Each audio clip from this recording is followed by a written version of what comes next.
On November 29, 1981, actress Natalie Wood is aboard the yacht Splendor off Santa Catalina Island, California.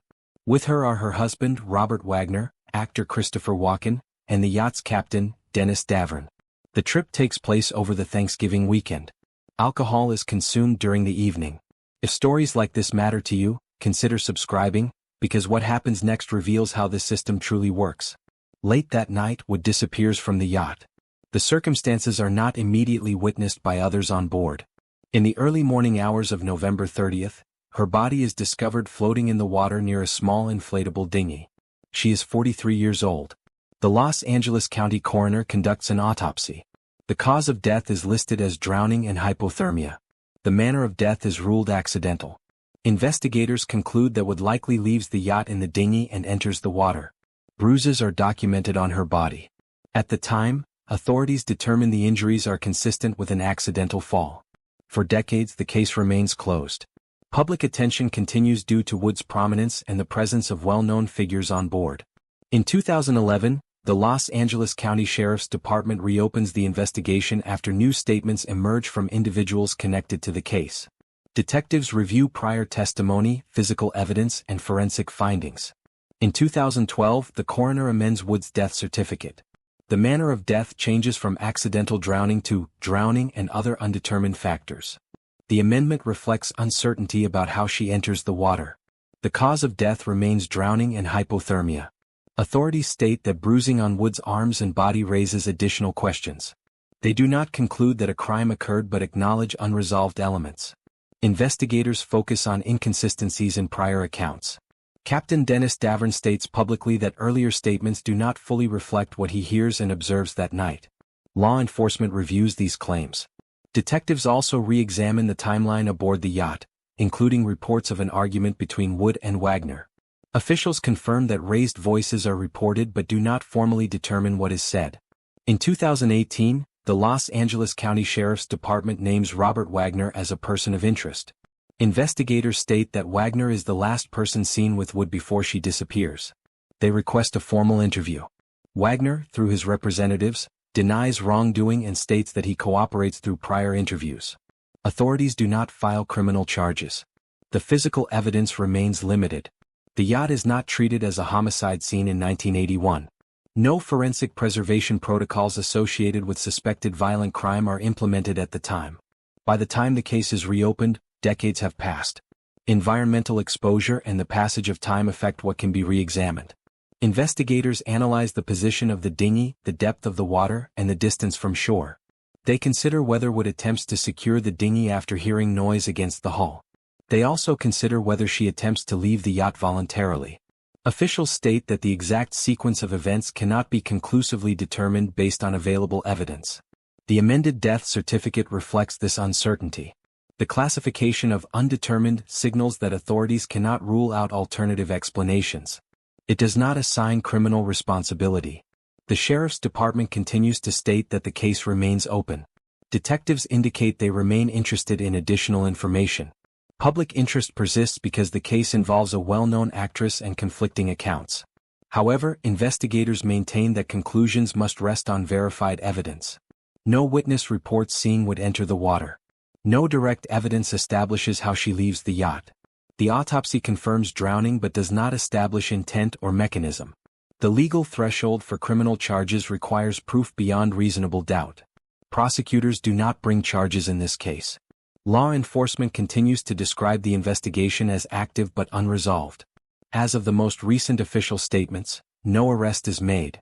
Natalie Wood is buried at Westwood Village Memorial Park Cemetery in Los Angeles.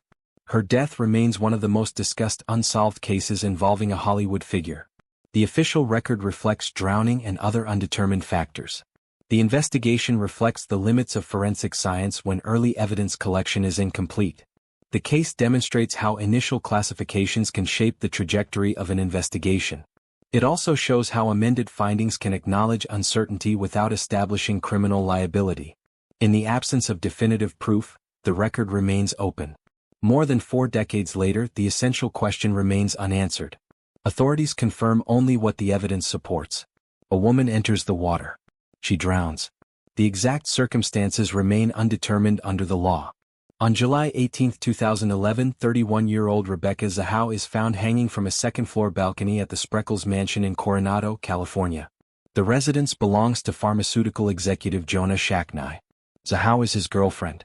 She is discovered nude with her hands and feet bound.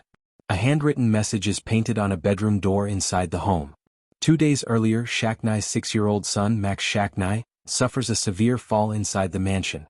He is transported to a hospital and later dies from his injuries. Rebecca Zahau is the only adult in the residence at the time of the fall.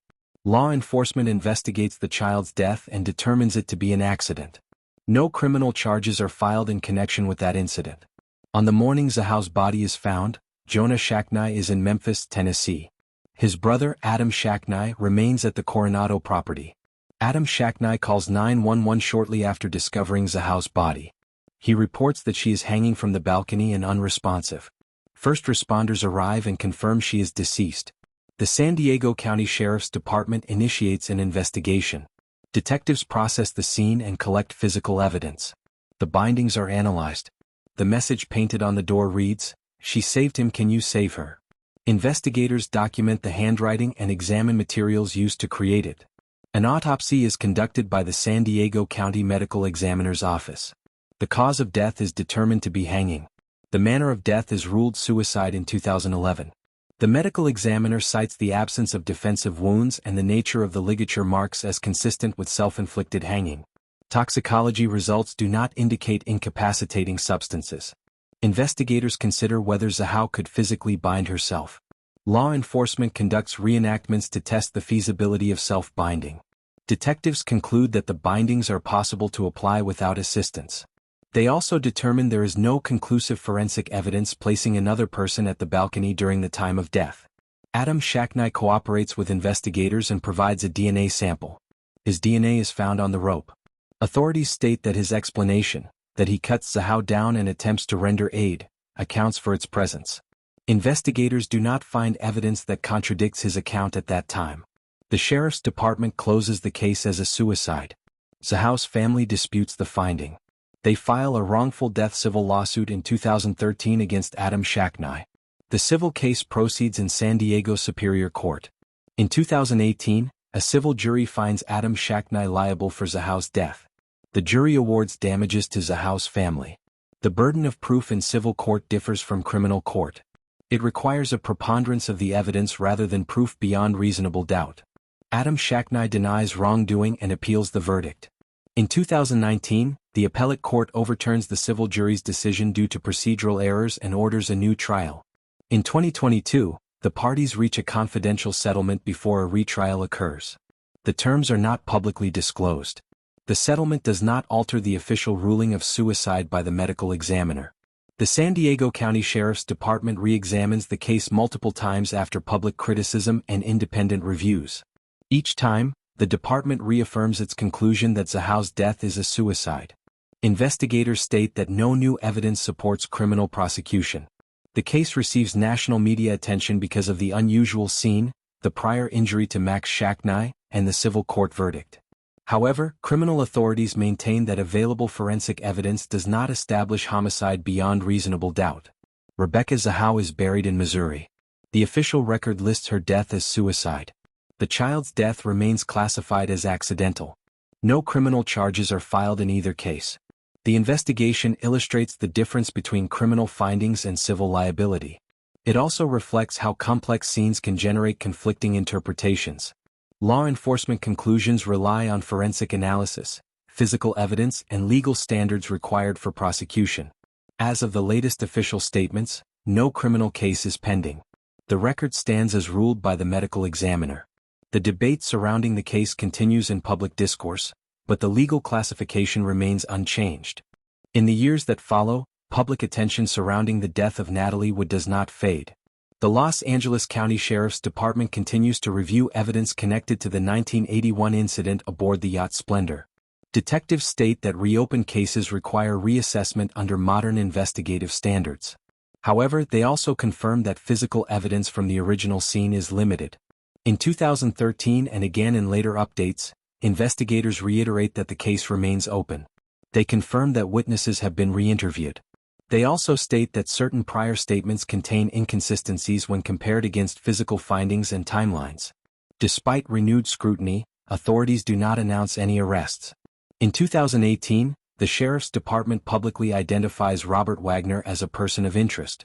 Investigators clarify that this designation does not constitute a criminal charge.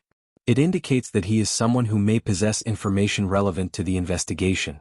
Wagner, through his representatives, denies any involvement in wrongdoing and states that he has previously cooperated with law enforcement.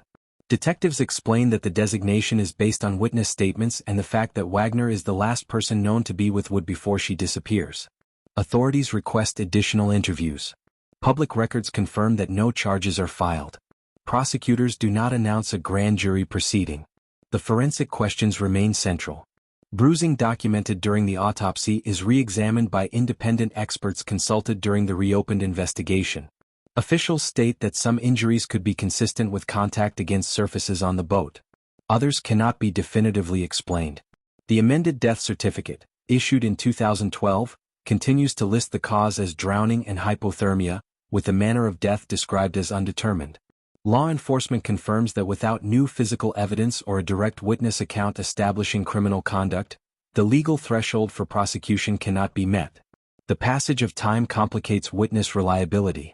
Environmental exposure from the marine setting limits available trace evidence. The yacht itself is not preserved as a homicide scene in 1981, which restricts later forensic reconstruction. Public discussion continues through documentaries, books, and televised interviews. However, investigators repeatedly emphasize that speculation does not replace evidentiary standards. The Sheriff's Department states that the case remains active but unresolved. Officials indicate they are open to new information if credible evidence emerges.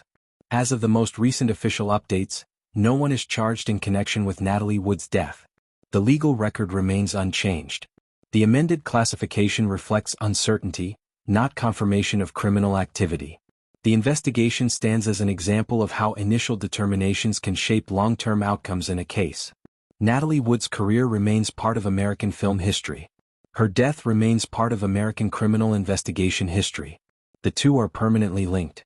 One reflects public achievement. The other reflects unanswered legal questions.